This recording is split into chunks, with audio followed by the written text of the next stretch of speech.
When I was younger, I wrote a couple of poems, and one of them was called I Wonder Why I Wonder.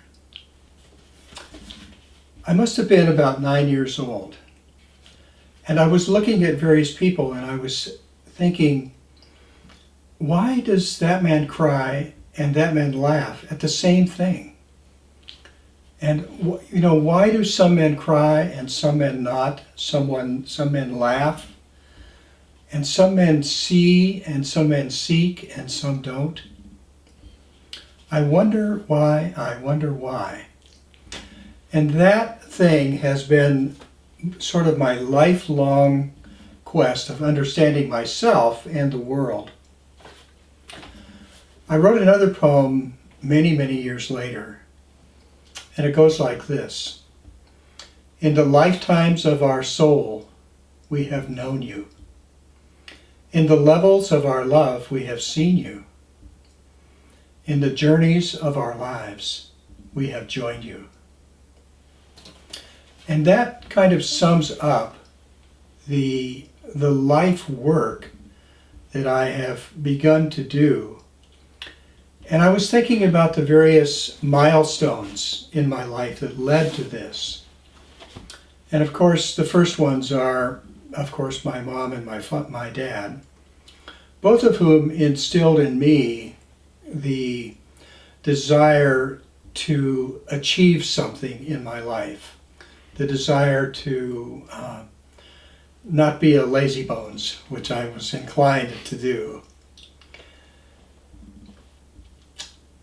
My mom always was wanting me to be more than just resting on my laurels. And my father, in his own way, by his own example, was also doing about the same thing. As I jump ahead, in the first part of my life, it was all about games and playing baseball and football and all these things. But as I moved on in life, I always had, from the time I was 6 years old actually, a desire to experience something of the divine. I started going to church on my own when I was 6. I would walk 1.5 miles to this Baptist church and go to church. And then I switched over to another church, and then another one, and another one. And so I was always this kind of a seeker. Even in high school, I was in charge of the youth group at the church, of the Congregational Church, and then I became involved on the national levels. And so that has been a part of me kind of my whole life, and there was a period of time when it wasn't, but through my own pain and my own suffering, I got back to it. I went through a divorce in 1981, 82, and that really set me on a course of looking deeper at myself and trying to see what it is that makes life flow for people. At about that same time, the second miracle of my life occurred. And that miracle was I got a call out of the blue from a CIA agent. And he told me that what was really going on with me was a crisis in my life of wanting to really know the truth of my own being. And he began to teach me about awareness. He began to teach me about the awareness of my own heart and what it meant when I felt certain things in my heart. And from that teaching, that expanded into the desire to know things that were really invisible. During that period of time, I was actually working as a trial lawyer and really didn't believe anything that I couldn't see, touch, or feel. Through this CIA agent's intervention in my life, I would call it, I began to look at the broader awareness. And through the looking and through the seeking, I began to have experiences that taught me that life is not only about what you can see, touch, or feel. An example of that is that Um, when I was practicing in Costa Rica in a major white-collar crime trial, I was getting up early in the morning to meditate every morning. And one morning, as I was meditating, these visions of monks from ancient times began flowing across my mind or flowing into it, and almost like they came directly at me and just went right through me. And I saw various ones of them, and I'd never had anything like that happen to me before. The day after that, I went to an ancient church with one of the prosecutors of the case from Costa Rica. And as I sat in the pew of this church that was made built in the 1610s, I had the experience of being lifted right up out of the pew, and all of these monks that I had seen a couple days before were right there. I was flabbergasted, to say the least. I began to talk to some of the judges that were in the trial that I was involved in, and they had experienced the same thing in that particular place. So I began to know or to experience that there's more to life than just meets the eye. A second major occurrence occurred when I was in trial in Denver, Colorado. And I was a bit nervous in that trial as I was giving the closing argument. I developed a kind of psoriasis on my face. And one night as I was looking in the mirror, I just closed my eyes and thought about what was going on there and just decided that I just did not want that to be happening. I didn't want to take the drugs that they were recommending. I'd never really taken drugs. And as I closed my eyes, it went away. It just amazed me. A third major occurrence happened when I was in Sedona one time.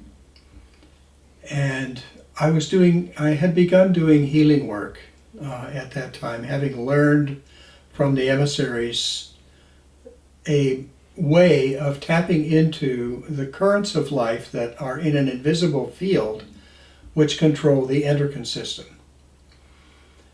And while I was working with that current in an invisible way, I began to experience feelings in my hands and in my body that were inexplainable by any earthly standards. I didn't know exactly what it was, and it's taken me years really to come to an understanding of what that is. But that experience of working with the emissaries led me into another experience, and that was of doing healing work. And as I was doing that healing work, I was traveling around and giving talks and actually doing the work which is called attunement that the emissaries had taught me. Well, here I was in Sedona. I'd walked into this giant conference of 350 people, and I saw this young woman, tall, blonde, and very attractive, sitting over there, and I had the thought cross my mind, I should go sit beside that woman.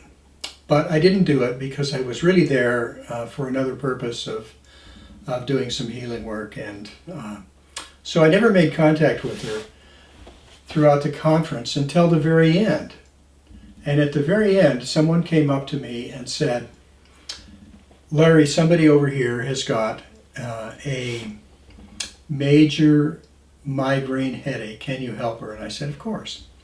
So I went outside, met her outside, we sat on a rock, and in 10 minutes or so, her migraine was gone.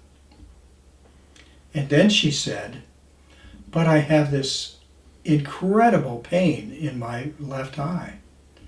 And I said, "Well, oh, that's because somebody shot you with an arrow through that eye." Her pain went instantly away. And she looked at me and she said, "Oh my God, it was you." And we both felt the truth of that statement.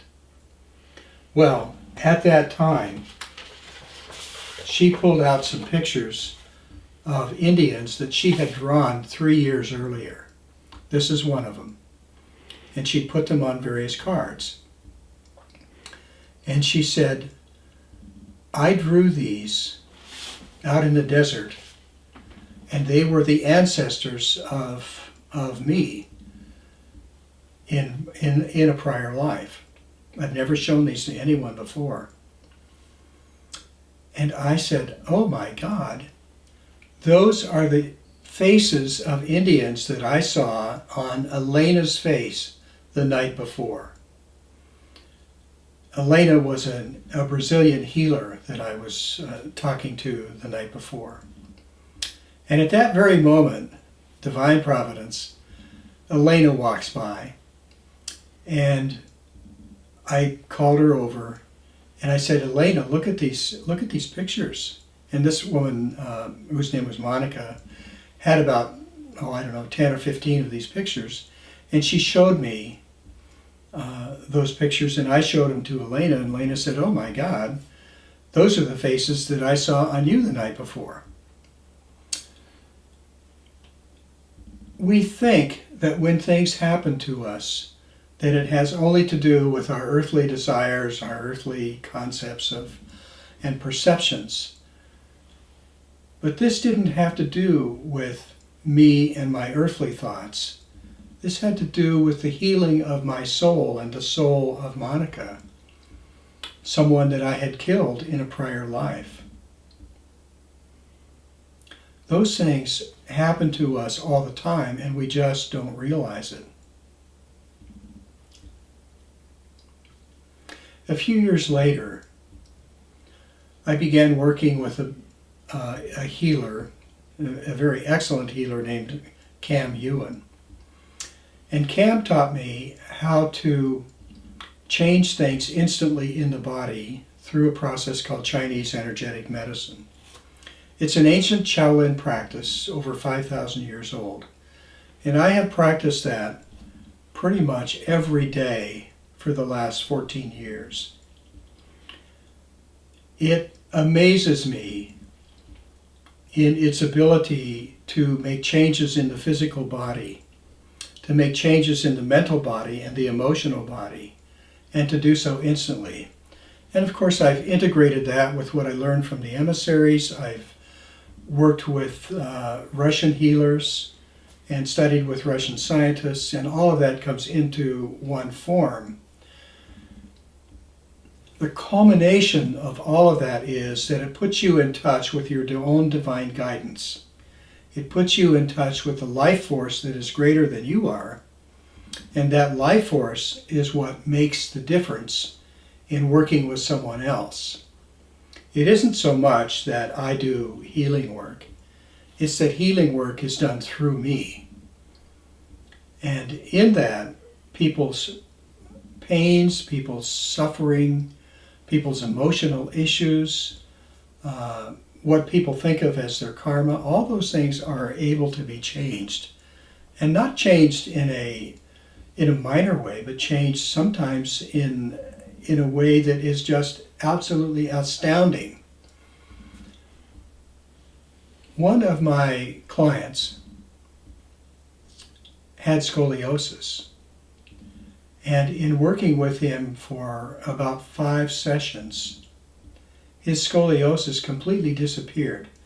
Now he is in his 50s, and he'd had scoliosis since he was 9 years old. And he grew actually 2 inches during the period of time working with him by telephone. And his wife measured his height. His pain that he'd had for 50 years, which was excruciating at times, went completely away. Now, to me, this is like a miracle. But as it is said, there is no degree of miracles. All the miracles are the same. And if you realize and allow that divine force to move through you, then the miracles, they just happen. It's not like you have to do anything. Yes, you have to let that energy flow and you have to ask the right questions, but they come to you. And if you ask, then you receive. So what I do is to open up and allow that energy to move through me. And I've been doing so since I was born. We all have. And we're all trying to realize who we are. And when we do, then healing occurs. And my business, the work that I do, is to open up more and more, to realize more and more, to allow that energy, that life force to move through me so that others might be healed. So I invite you to join me, to look at my website, look at the kinds of things that have happened to people. These are all things that people wrote to me and explained what it is that happened to them. So thank you very much. I look forward to connecting with you.